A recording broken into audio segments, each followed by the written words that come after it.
Cik Rashid, good evening. Good Thank you evening. for coming. Thank you. Kenalkan, akun kami Leila and Amina. Cik Rashid.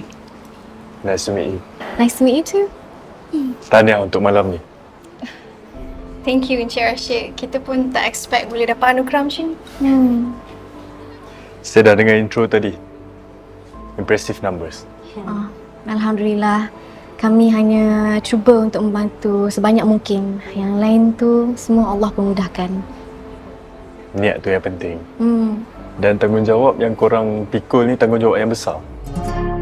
Cik Laila, Cik Aminah, saya terus terang je.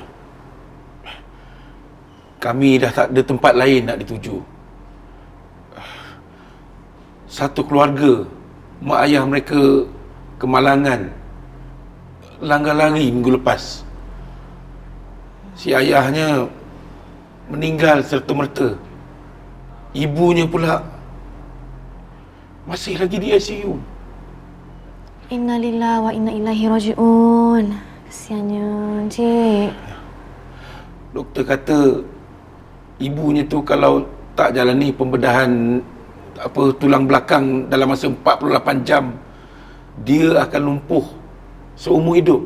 Kita datang ni bukan nak jual diri, okey? Kita datang ni nak tunjuk siapa pun boleh bantu sesiapa. Kita kena mainkan perasaan orang. Ke main skrip. Janganlah improvise sangat. Focus on the question, Amina.